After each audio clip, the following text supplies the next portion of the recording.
ஓம் வராகி தாயே போற்றி போற்றி. என் அன்பு குழந்தையே, இப்பொழுது உன் உயிரான துணை உன்னுடன் சேர்ந்து வாழ என்னை அழைக்க மாட்டாயா என்று ஏங்கி தவித்துக் கொண்டிருக்கின்றார். இத்தனை நாட்களாக உன்னுடைய மனது முழுவதிலும் வலியை வைத்து கொண்டு எதுவும் நடக்காதது போல் வெளியில் சிரித்து வாழ்ந்து கொண்டிருக்கின்றாய்.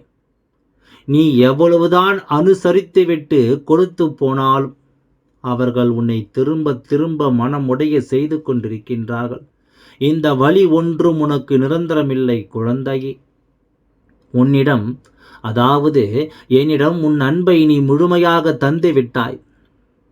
இத்தனை வழிகளையும் சுமந்து கொண்டும் என் வராகி எனக்கு எவ்வளவு வழிகள் தந்தாலும் உன்னை ஒரு நாளும் வணங்க மறுக்க மாட்டேன் என்று கூறும் முன்னை இதே வழிகளோடு எப்படி நான் வைத்திருப்பேன்?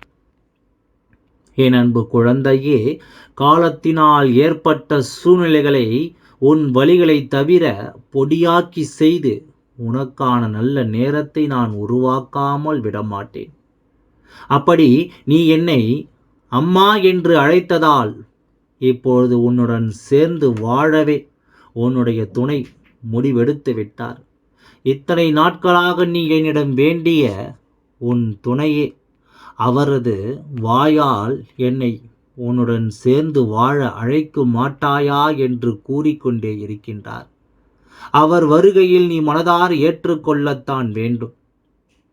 இந்த நாளுக்காகத்தான் நீ இவ்வளவு நாட்களாக போராடினாய், இப்பொழுதும் போராடி கொண்டிருக்கின்றாய். அப்படி உன் போராட்டத்தால் இப்பொழுது அவர் மனம் மாறி வந்து விட்டார். என் அன்பு குழந்தையே, சேர்ந்து உன்னுடைய வாழ்க்கையை கொண்டாடு. அவருடன் சேர்ந்து வாழ்க்கையை கொண்டாடு. கிடைக்கும் நேரத்தில் கொண்டாடு. அதை விட்டு கவலை என்னும் சிறையில் உன்னை நீயே வைத்து அடைத்து கொள்ளாதே. கவலைகளை பிடித்து கொண்டு மகிழ்ச்சியை தவிர விடாதே. இன்று உற்சாகமாக இரு. மகிழ்ச்சியான நினைவுகளை உண்டாக்கிவிடு. உன் மனதில் இறுக்கங்களை நான் தளர்த்தி விடுவேன். உன்னை சுற்றி உன் வராகியானவள் இருக்கும் பொழுது, இது உன் அம்மாவின் சத்திய வாக்கு என்று நீ நினைக்கும் பொழுது, நீயே வேண்டாம் என்று விலகினாலும் அவர் வாழ்ந்தால் உன்னோடு தான் வாழ்வேன் என்று கூறிக்கொண்டு இருக்கின்றார். நிச்சயம் உங்கள் இருவரையும் நான் ஒன்றாக இணைந்து வாழ வைப்பேன். உனக்கு துணையாக எப்பொழுதும் நான் இருப்பேன். ஒரு பொழுதும் உன்னை நான் கைவிட மாட்டேன். உன்னையும் உன் துணையையும் நான் வாழ வைப்பேன். உன் வராகியானவள் நிச்சயமாக அதற்கு நான் வழிவகை செய்வேன் என்பதில் எந்தவித மாற்று கருத்தும் கிடையாது.